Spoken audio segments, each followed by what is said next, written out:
good afternoon, everyone. Welcome to the European Council on Foreign Relations partnership event with the International Civil Society Action Network, ICANN, on ending the Yemen conflict, voices of local peace builders.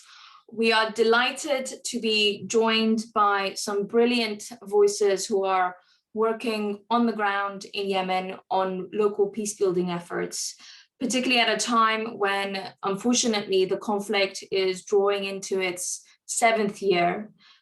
Yemen has never really left the headlines, but increasingly, even in recent weeks, as the fighting has intensified and the conflict situation has worsened, as well as the humanitarian situation worsening, it is on the minds of many policy actors, not just in Europe, but also in the new US administration.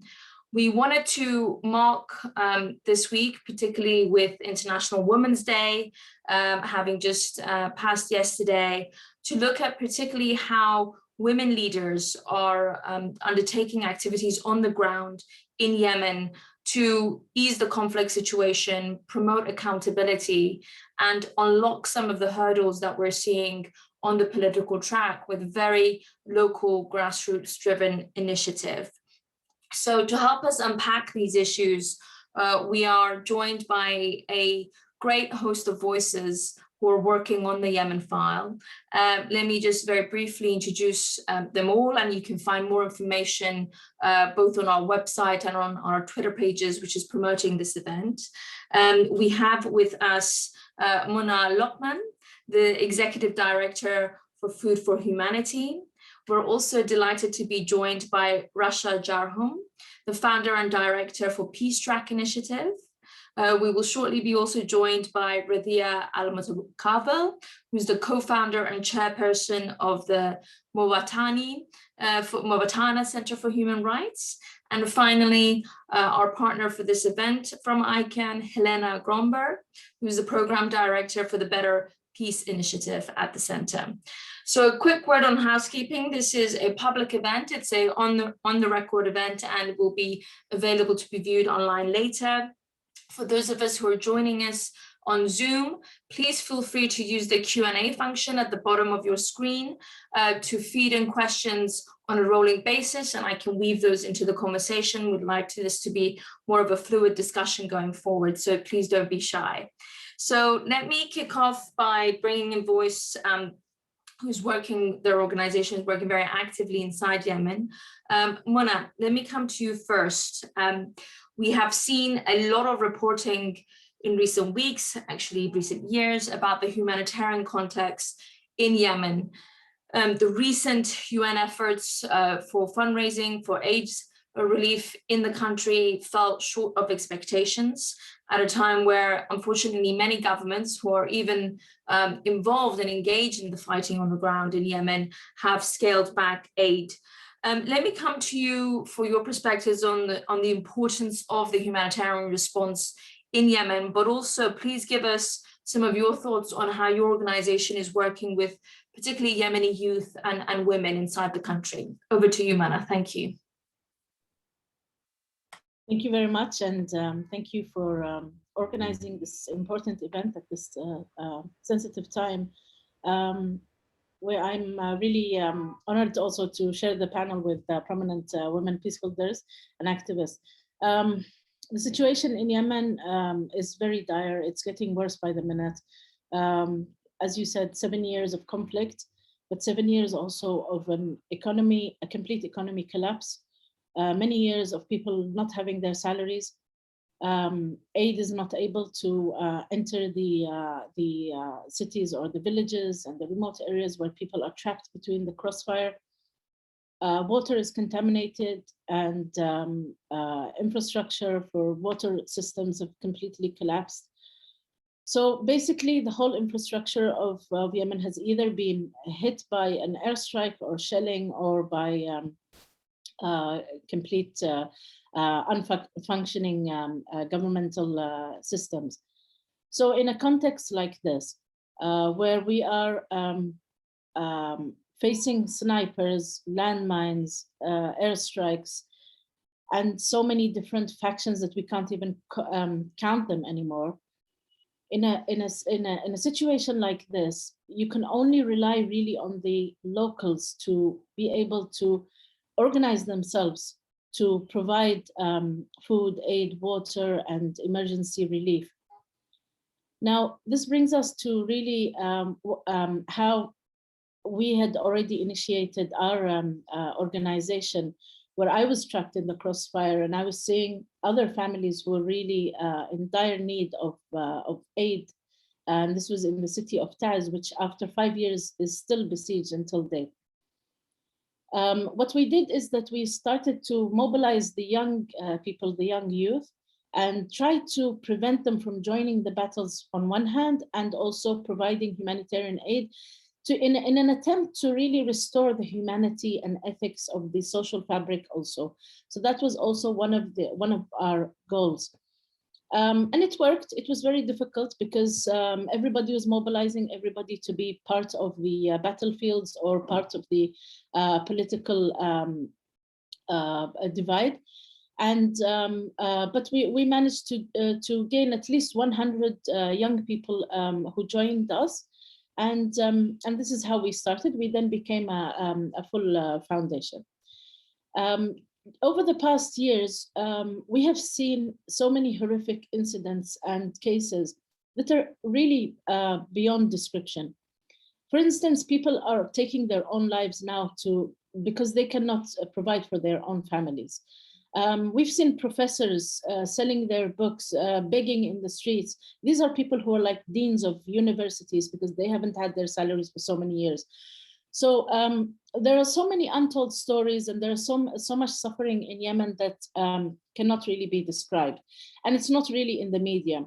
The media, especially the international media, is focusing on one part of the narrative, which is the Saudi Iranian proxy war in Yemen. And that's only one part of it. There's so many multi-layers of conflict in Yemen.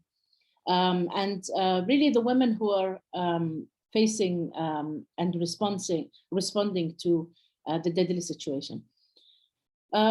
So the young initiatives of the young people and led by the women were able to fundraise. They provided for the hospitals. They opened humanitarian corridors. We established, for instance, water systems, new water systems, new water stations.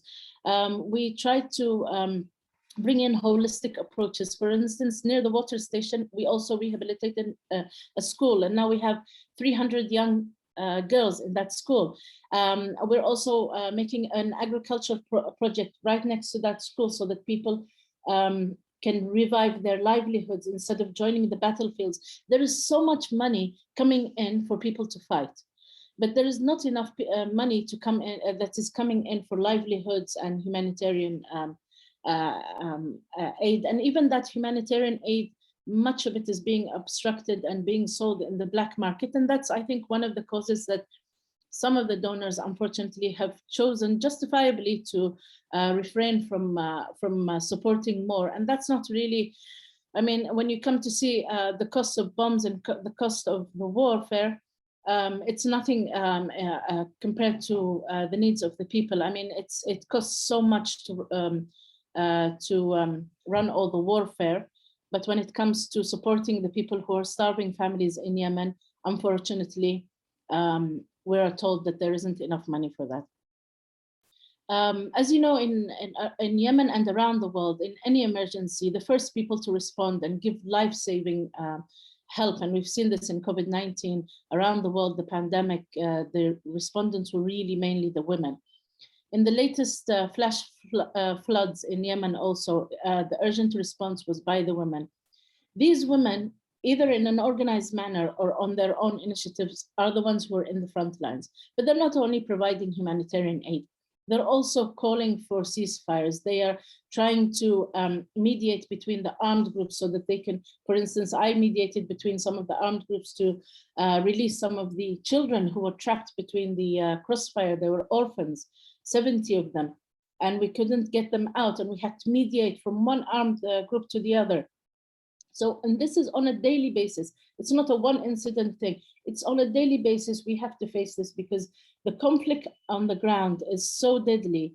and it's so multi-faced, and it's so complex that the needs of the people are also very complex and becoming more and more. So another part of our work is that we're working also on international advocacy, and I'm sure my colleague Rasha will speak more about that. But that's also the role of women peace builders, and I think that is really challenging, because we're trying to call for accountability, for justice. We're trying to hold the Saudi UAE coalition accountable for the crimes that they have committed in Yemen. We're also trying to hold the Houthis and other factions and armed groups in Yemen accountable. And that is really difficult and very challenging, and we're putting ourselves under a lot of threat. And at the same time, women organizations are underfunded. They're not recognized in the peace tracks. And so these are all real issues that I personally believe are impacting the peace process in general, because the women are not only speaking about women's issues, they are reflecting the whole needs of the community, and they're also working to prevent more violence. And if we are not including the women, that means that we're really not serious about real core sustainable peace. In conclusion, I would say that the international community must do more to help civilians caught up in this war, which has, all of the parties have committed atrocities. There are no clean hands in Yemen. For instance, yesterday, we were horrified by the brutal burning of African descendants in a prison in Sana'a, which is Houthi-controlled area.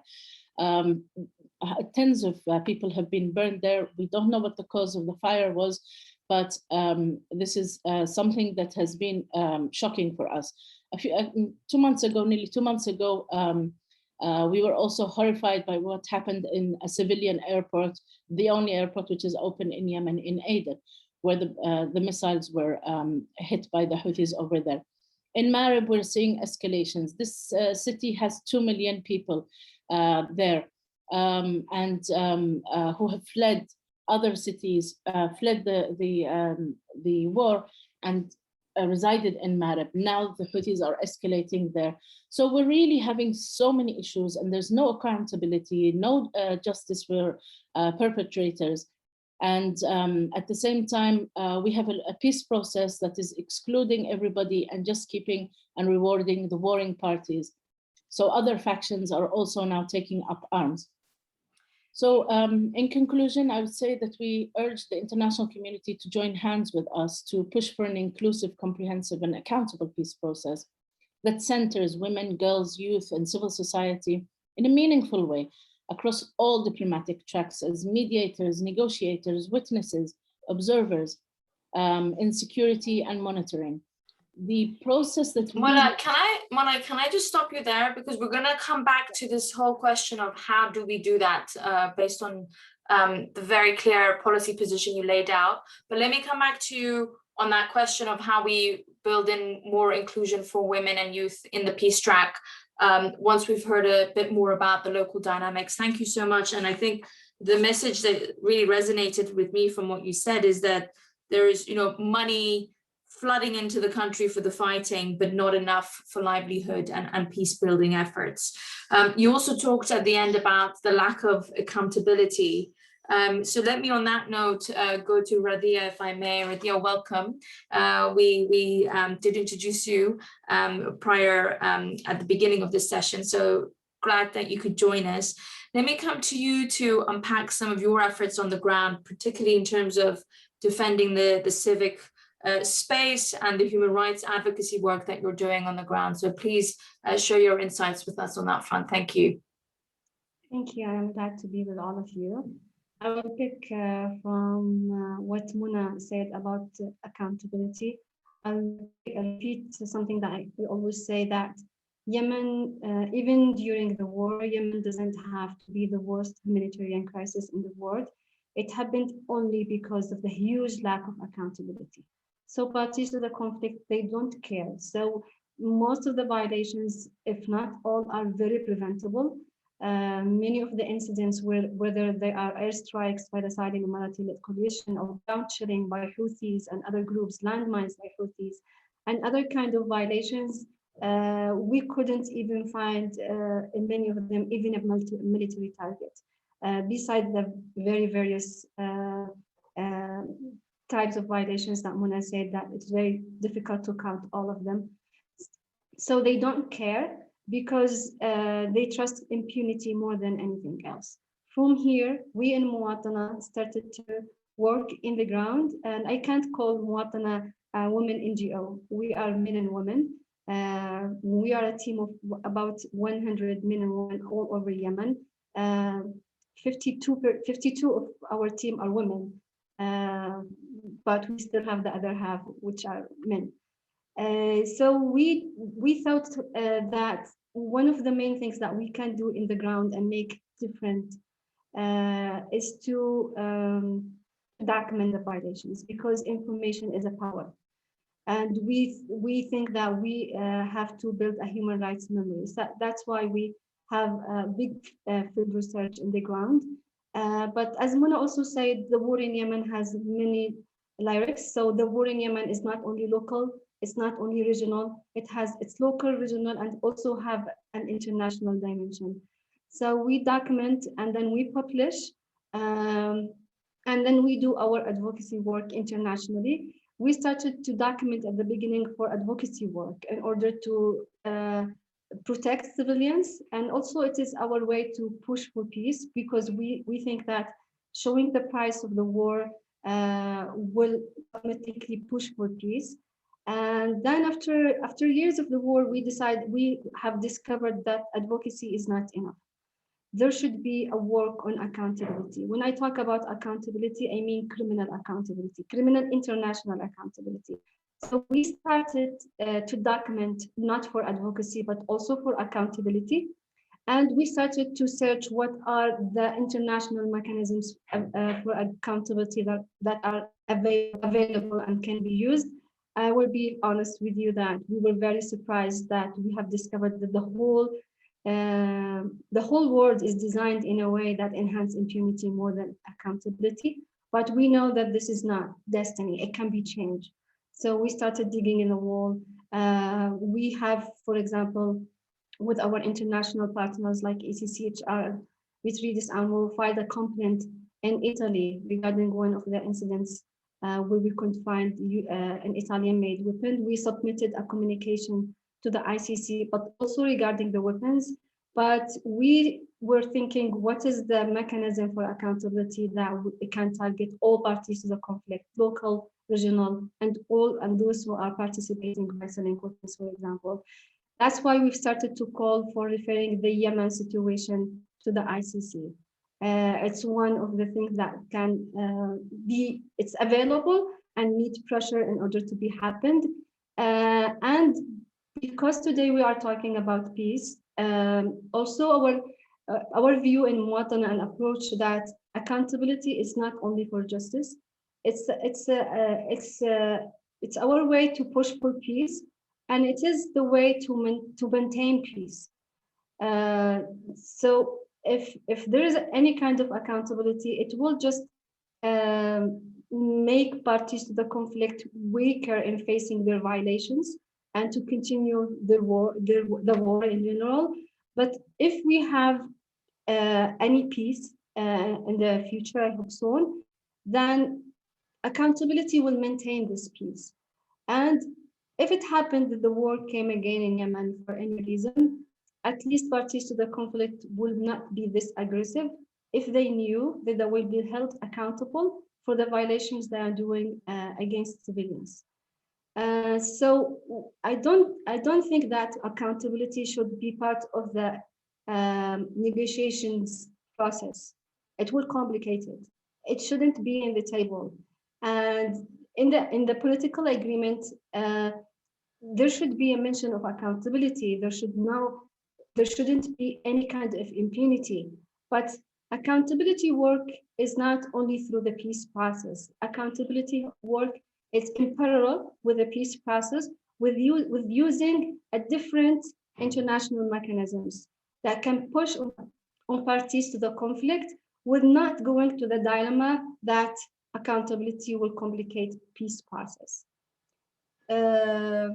One of the things that we are also doing, because you mentioned the civic space, in the ground, we have lawyers actually in Mwatana. We have lawyers covering 20 governorates under different authorities. Those lawyers are following daily after the cases of detention and forced disappearance. Through those lawyers, we are trying not only to help to release detainees or to connect them with their families, but also to strengthen the rule of law, to revive the rule of law again in Yemen, and to speak to parties to the conflict, whether they are an armed group or a government, through the rule of law. So we go to them and say, this is illegal, those detainees should be released, they shouldn't be treated that way. And it worked. It worked in all the governorates that we are working in. At the beginning, parties to the conflict used to say, are you crazy? Those detainees are criminals.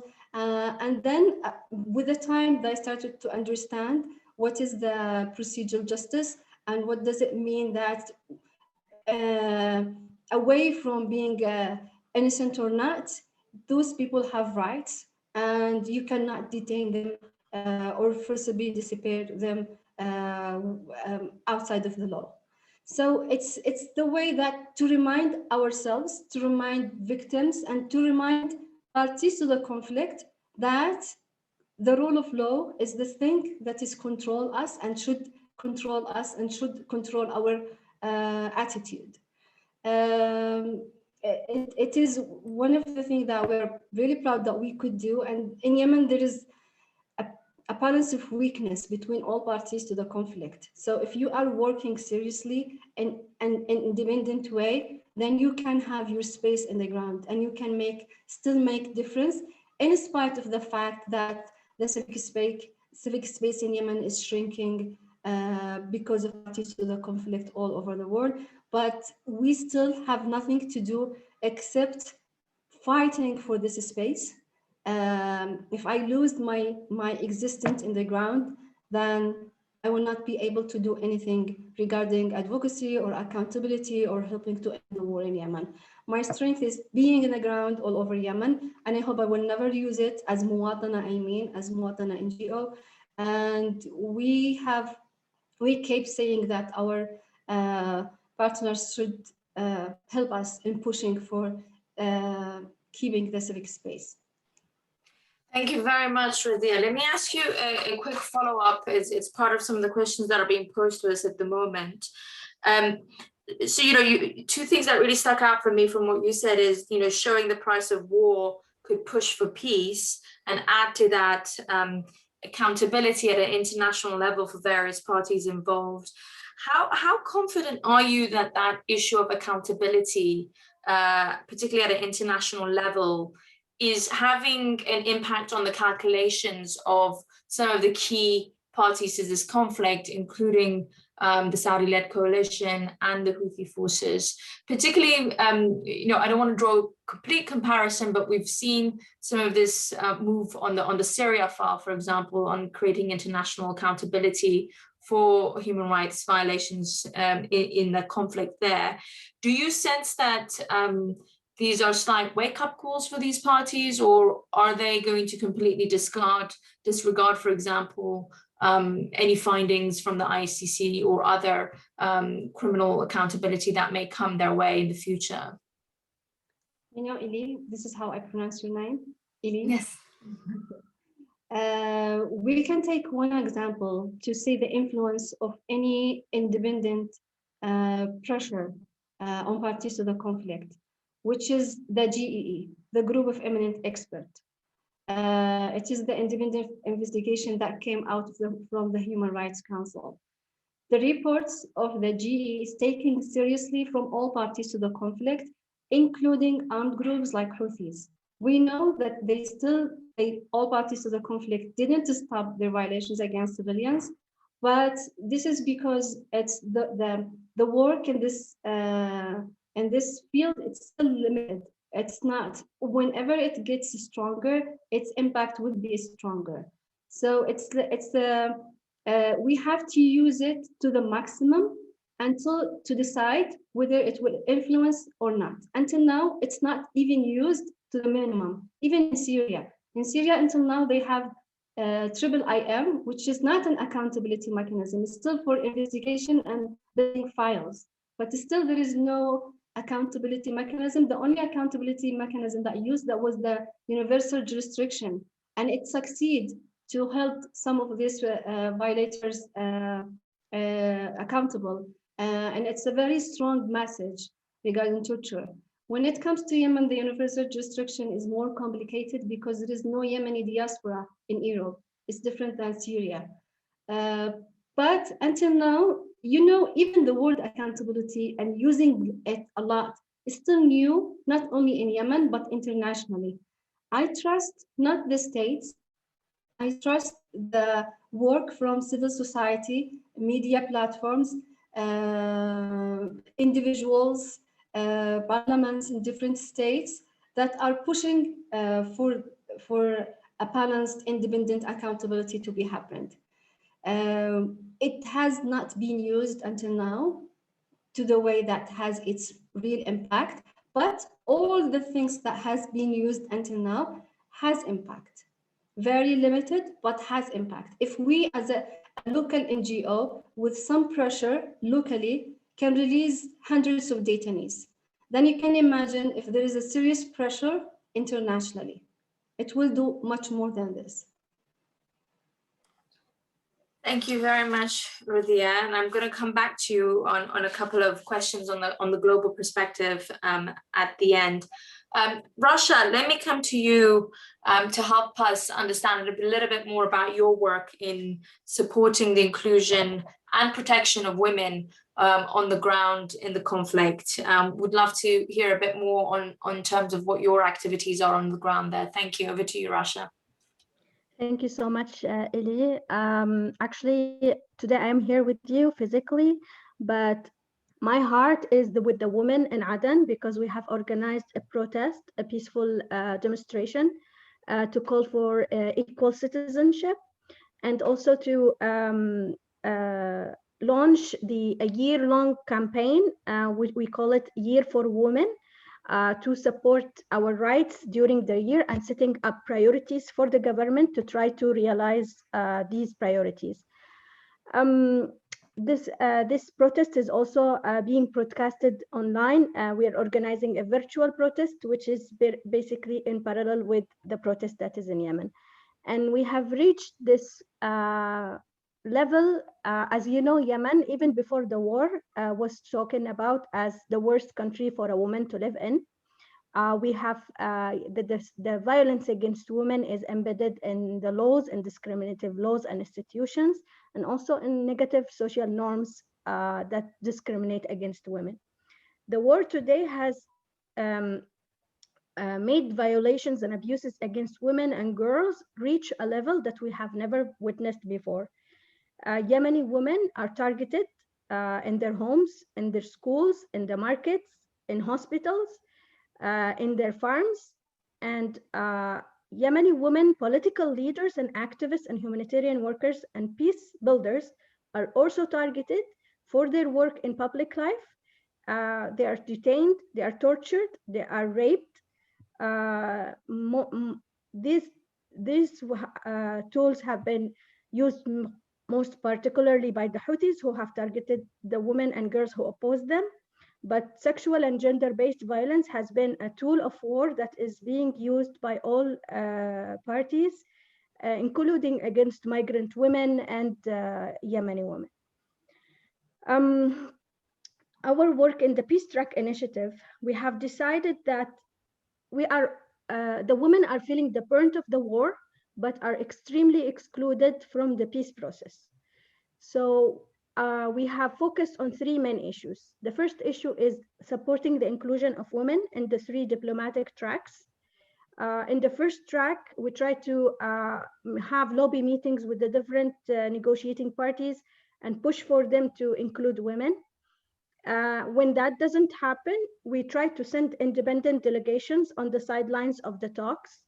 We also try to obtain the ceasefire, the agreements and the peace agreements and the drafts that are being discussed, and try to influence it.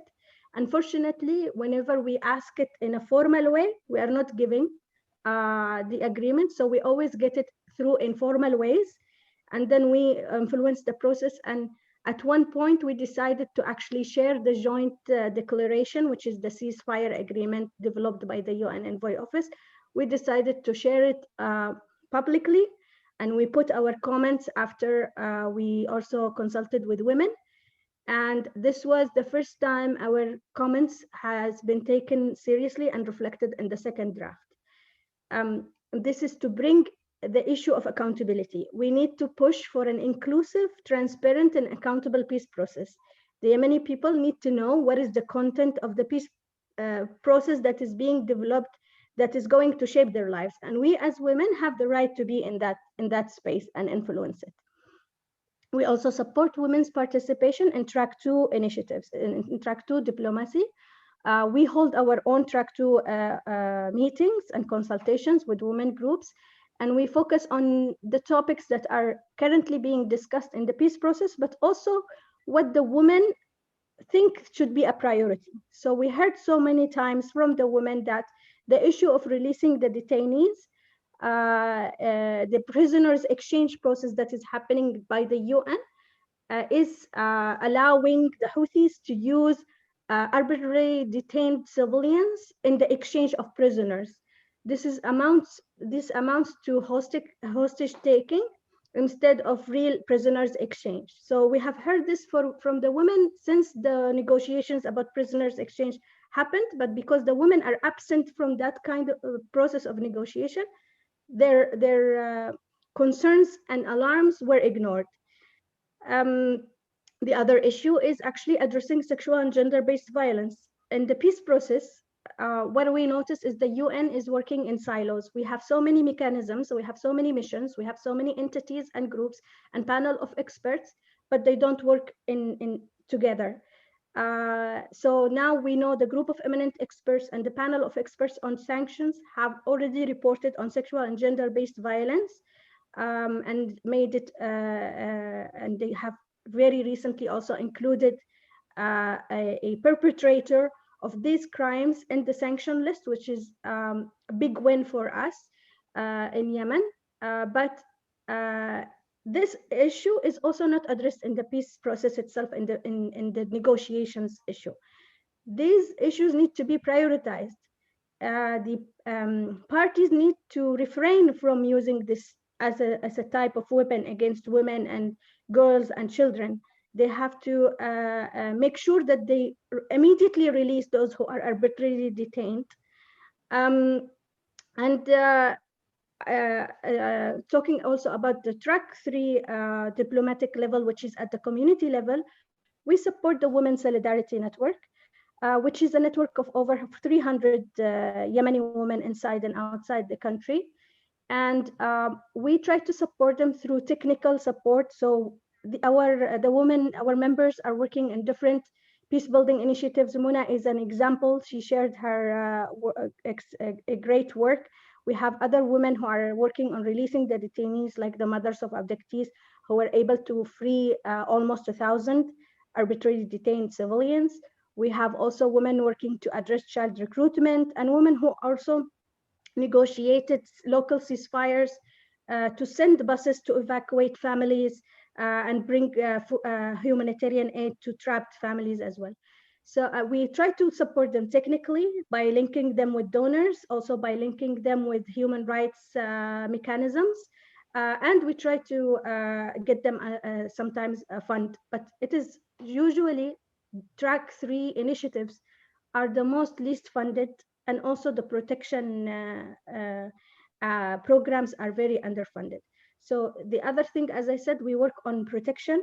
In protection, we do two things. We document women's rights violations and abuses, and also we try to support the women, specifically the human rights defenders and peace builders and political activists who were threatened and targeted because of their public participation with protection grants. But this is also another underfunded program.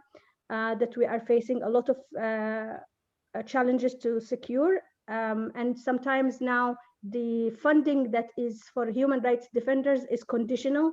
You need, if it is something related to COVID, but it is, for us, it is very disappointing because we have to go to someone who was recently released and who was suffering from torture and rape and tell her, we don't have funding for you now. We have it if you have COVID, we will give you, but if you don't have COVID, then we. So it is a challenging environment that we are working on. And I want to wrap up here my talk, and I can say more maybe later during. Thank you so much, Radhya. And thank you for taking us through the different layers of your activities in terms of promoting greater participation of women in the different tracks for peace initiatives. And one of the things that you've all mentioned is the role of women on negotiating local ceasefires, which I want to come back to you all on after we hear from Helena. Helena, so over to you. You've very kindly connected us to a number of brilliant women who have joined us today. Let me hear a little bit about your perspectives on not just what ICANN is doing at the moment, but also your perspectives on the global perspective of this conflict and what your expectations are going forward. Over to you, Helena. Thank you. Thank you so much, Ellie. And as Ellie mentioned, I'm Helena Grenberg, and I direct the Better Peace Initiative at ICANN, the International Civil Society Action Network. And it's such a great pleasure to co-sponsor this discussion with the European Council on Foreign Relations. And for me personally, it's really a huge honor to be here with these incredible women peace builders and experts and mentors and friends, really, whose work I admire quite a bit and who we at ICANN have had the pleasure of supporting for a very long time. So I will try to speak a little bit more to the global meta level, and I hope that in doing so, I'll be able to share some of the more overarching themes that could hopefully inform some of the EU's policies on Yemen specifically, but other contexts as well, and specifically EU's role in bringing about sustainable peace in Yemen and elsewhere. And so I'm going to sort of jump over my intro on the WPS agenda and just say that, we know it's there. We know it's been transformative, and we know that it's recognized women's agency and all of that. But the reality is that, women peace builders who are on the front lines of conflict, like the ones we've heard today, Muna, Rasha, Radhya, and others, still continue to be sidelined, and the skills and the strategies that they have in addressing conflict is not recognized by national and international actors, even though we know that the contributions that they make are vital on the ground, as has been demonstrated by the speakers already today. We also know, we hear the statistics all the time. We heard them yesterday at the Security Council mentioned again, women need to be at the table, but still, only 6% of the signatories to peace accords are women, and so on and so forth. So we know that exclusion has a direct negative impact on the outcome and the sustainability of peace agreements. So at the international level, we really have to do better, and practice really has to change. And the reality is that there are a lot of good precedents out there that we could learn from and that we could institutionalize. And I hope I can have a chance maybe to talk a little bit more about that later or share some specifics on that. But just to kind of reiterate some of what Muna specifically already said, and Rasha too to some extent. So what we at ICANN and with the Women's Alliance for Security Leadership are calling for and hoping that the EU could take up is for women peace builders to be recognized and to be included in track 1 peace processes, including in Yemen, and ideally as independent delegations, and not only on the sidelines, as Rasha mentioned, although that's obviously great too, but we need them at the table.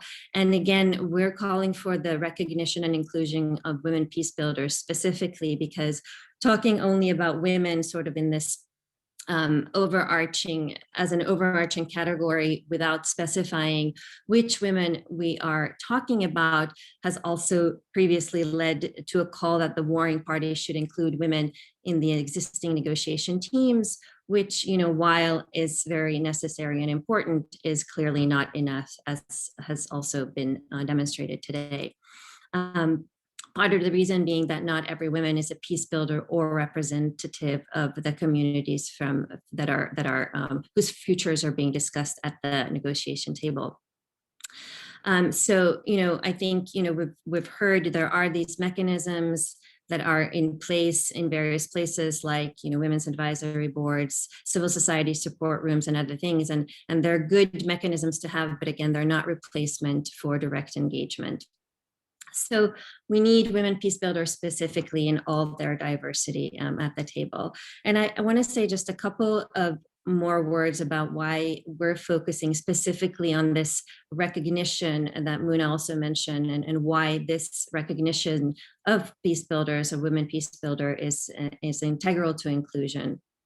So as we've heard again, women peace builders, they interact very closely with the communities, and they bridge the gap between the formal political processes and the communities that they represent. And it's often through these local women peace builders that the war-affected populations voice their concerns and their experiences and their needs. So when women peace builders are at the table, they come to the process with all the demands from their constituents that are not otherwise represented at the table. And this is often not the case with the warring parties, who might in fact have been living in exile for years with no connection whatsoever to the people.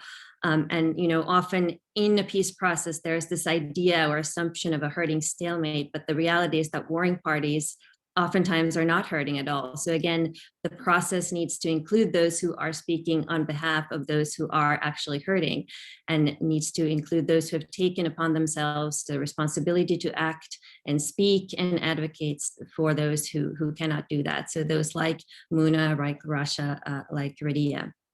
The second point is that the recognition of women peace builders specifically strengthens the protection and the security of women peace builder community. And this idea of protection and the necessity for protection and security has also been mentioned by the speakers today. Peace building work is dangerous, as we've heard, and many times in a highly polarized contexts, those who are willing to reach across the conflict lines to engage in dialogue expose themselves to mistrust from all sides, including sometimes from within the communities. And so having an official recognition and the protection that comes with it becomes all the more integral.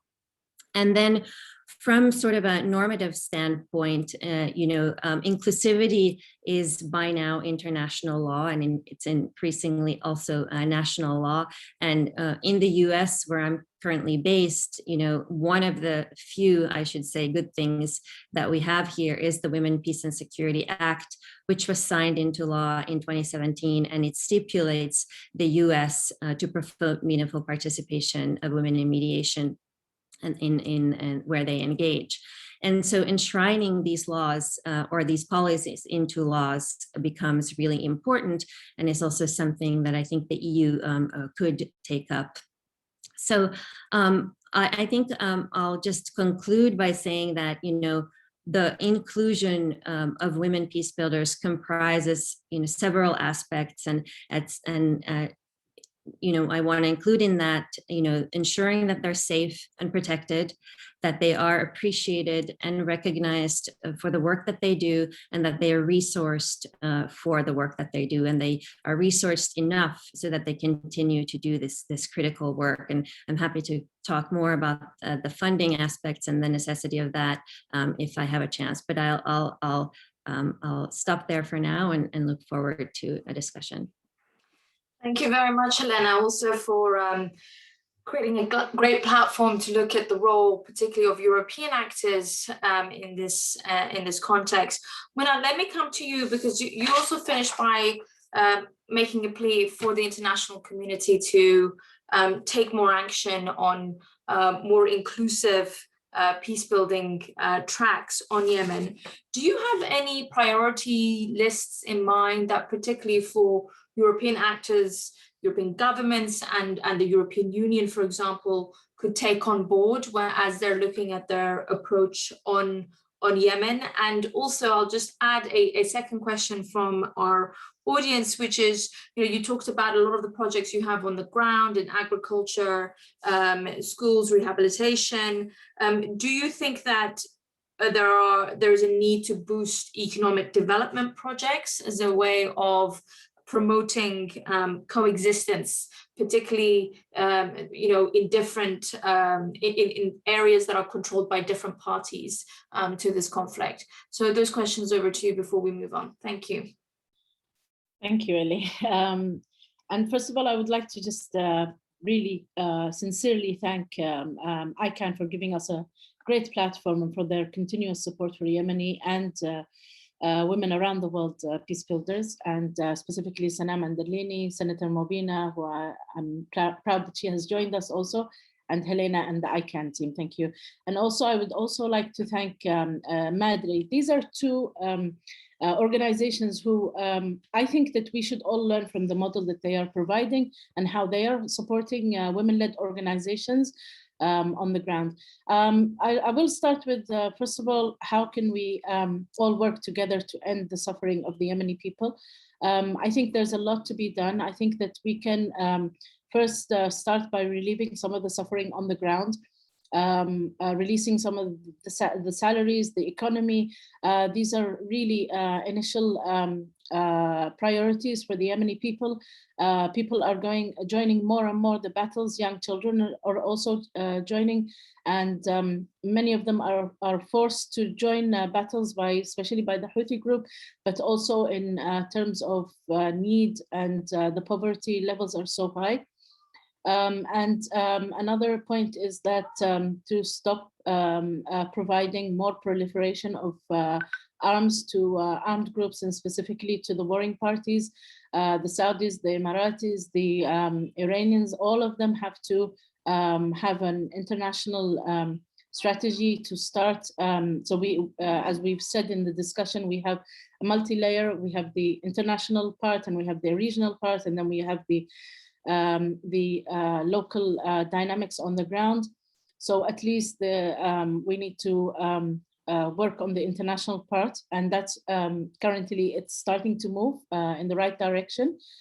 We've seen some hope, a little, very cautious about it, but at least that's the only thing that we have right now, which is hope.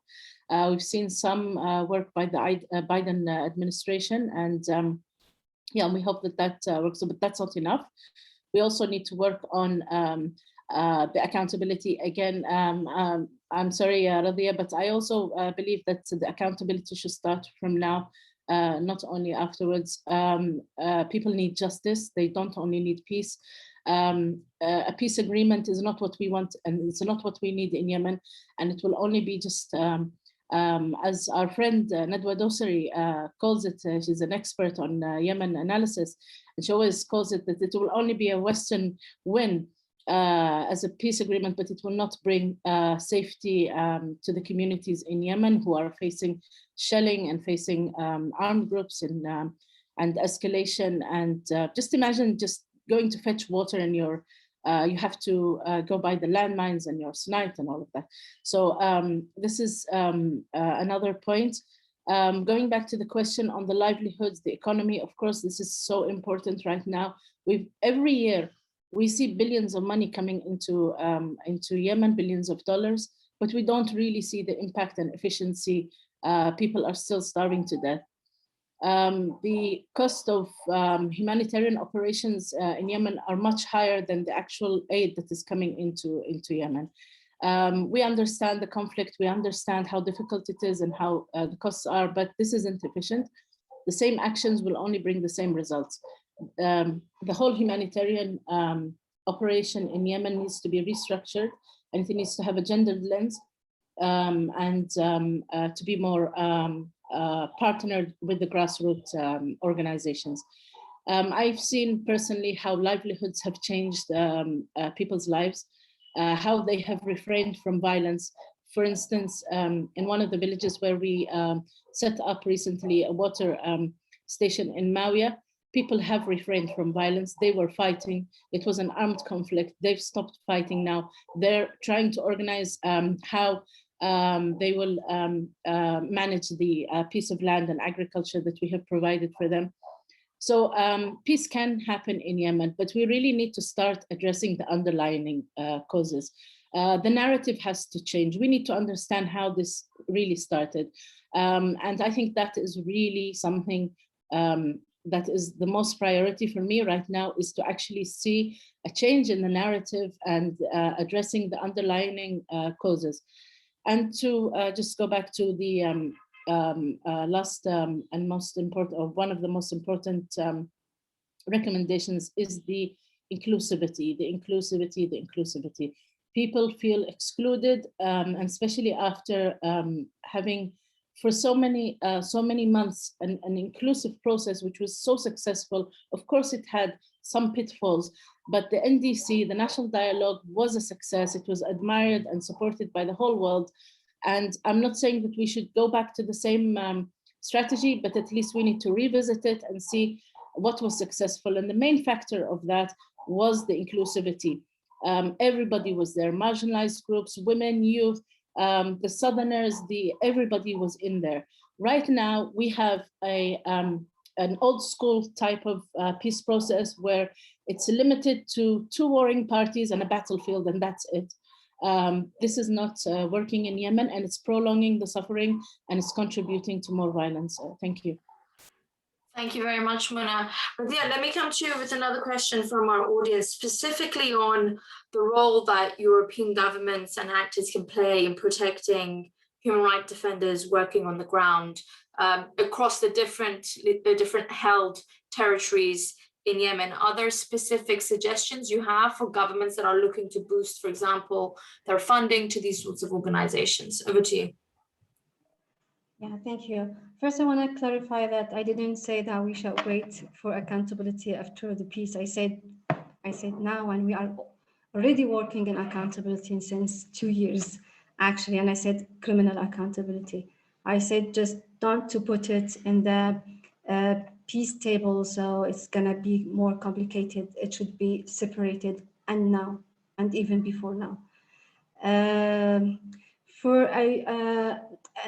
It's very difficult to protect human rights defenders if the whole situation is just like a mess in Yemen. I keep saying that we are all in Yemen are safe by accident. Anything can happen to anyone, anytime.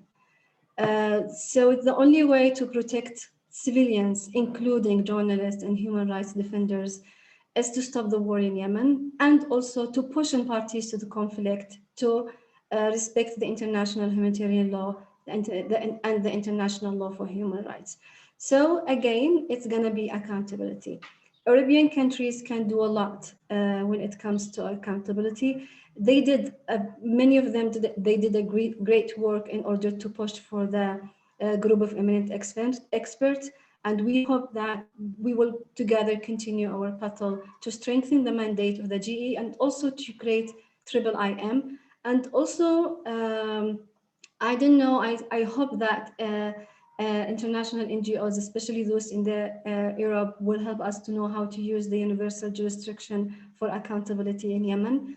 And to push even to change the system. I mean, it's not a battle for now, it's a very long battle. And there should be like, the structure itself needs new ideas in order to use accountability. And there was a resolution that came out of the European Parliament. It was very detailed and it was very good. And I encourage everyone to go back to it. It mentioned accountability, referring the situation in Yemen to ICC, but also mentioned all the, what we call it, urgent actions that states can push on parties to the conflict to do, even among the war, like paying the salaries, opening the sea, ground, and airports, releasing the detainees, ending the siege around Taiz.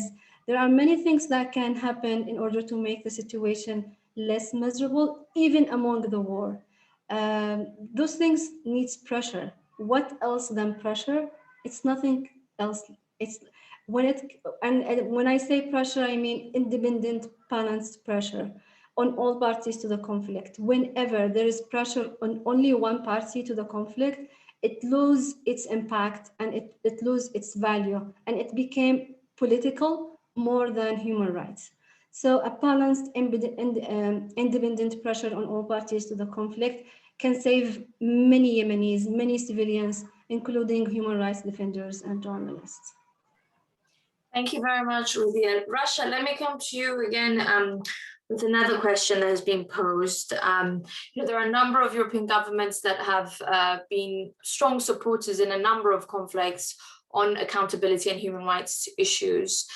One of the questions that Europeans are asking themselves is on the role of sanctions in the Yemen conflict. What is your view on that? And in addition to that, do you see any changes in positions on inclusivity by the new unity government in Aden? Over to you on that. And if you could try and respond to that in 1.5 minutes, I'd be very grateful, and I'll give the final question to Helena. Thank you. Okay, thank you. For the sanctions, as I said, it was a big win to include first the sexual and gender-based violence as a crime in the sanction list, and also child recruitment. Child recruitment is also an issue that have been completely ignored in the peace process.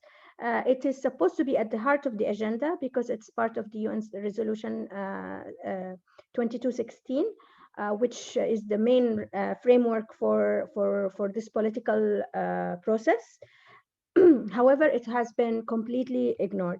So as organizations, we try to focus on listing the perpetrators involved in these kinds of crimes, but what comes next? We were happy that the person was put on the list, but what comes next? He is in Yemen. The Houthis are not punishing him. He's still living his life, and he's still torturing women until today. We have so many cases are still in the prisons. So what comes next? What is the other tools of accountability that we can put more pressure on these people to really stop what they are doing and to be prosecuted and to have justice in a fair trial?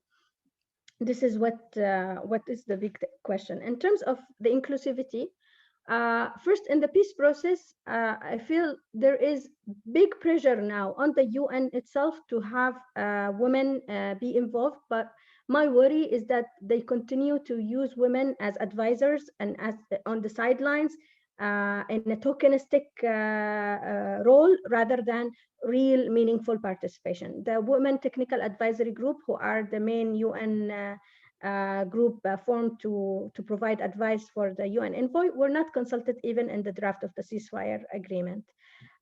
In the government, we have a unity government. I was cautiously optimistic that finally we have now a government, the state institution will start. However, they failed us from day one when they didn't include women. And this was the first time in 2 decades a cabinet is formed without any women. It was a historic failure and setback. And although they have last year launched the National Action Plan on Women, Peace and Security, they also contradicted that action plan in not including women in the government. They keep promising us. We have launched a campaign called No Women, No Government, and we sent letters to the president, to the parliament, and everybody. But we need to translate these words into measurable actions, and the EU can pressure them through conditional funding that they need to have gender equality at the heart of the state, basically. Thank you. Thank you very much, Radhya. And Helena, let me come to you for some final concluding thoughts. I mean, it seems that there has been some resistance at the international level of having more local voices, particularly those of women, included, even though they are taking a critical role in negotiating grassroots ceasefire agreements, prisoner exchanges, etc. So what do you think is the role of international organizations in trying to press governments who are engaged on the UN track to have greater participation of these local groups, not just as a add-on, as Radhya has said, but as a real core part of the negotiations? Thank you, Ellie. So I think our role as international organizations is really to require that the international entities like the UN and EU put their money where their mouth is. And there are, I've shared in the chat our operational guidance for the participation of women peace builders in track 1 processes, which is specifically a guidance document on how you ensure participation. We hear all the time that, yes, we have frameworks. Yes, we need it. It needs to happen, but we don't know how. And excuses, excuses, excuses. No, there are no excuses. It has been done before. There are many, many precedents, many examples. And this guidance document provides 10 steps on how to include women and an example of what has been done previously. So just, 3 of the main ones, women peace builder delegations don't fund peace processes that do not have delegations. It's a huge ask, but it's doable. It's been done before. And ensure that women peace builders are funded throughout the process. It's not only getting them to the table, it's funding them while they're there, sustainably, that they can participate for a long period of time, get to the process and stay there, and allow flexibility in funding so that, the funding that women peace builders receive can be pivoted so that they can use that funding to get to the peace processes and continue their work. So I guess in conclusion, just do it. There are precedents and you have the steps. If you need help, come to us. We can help you. We can tell you how. We can work with you. But there is really no excuse anymore. It's 20 years since 1325. It's 20 years of this agenda, and it has to happen. And why not start it in Yemen? It's time. So thank you, and thank you to all of the phenomenal speakers. Thank you so much, Helena. I can see that we should have extended this conversation for at least another hour. There's so much more I'd like to dig in on, but that just means that we'll have to invite all of our great speakers back again in the near future. Thank you so much for your time. Thank you to ICANN for their great collaboration. Thank you also to my colleague, Kelly Patello, for bringing us all together and making sure everything runs smoothly. Please follow our great speakers on Twitter. Please look up their organizations. We will be shortly putting up a video to this event together with links for all of their organizations, so you can keep track and stay in contact. For the government officials who are on this call, please be in touch with ECFR, and we would be happy to connect you with the speakers if you're not already. And let me take this opportunity to wish all of our speakers, particularly those who have activities on the ground in Yemen, a safe and prosperous series of activities ahead. We look forward to continued conversation.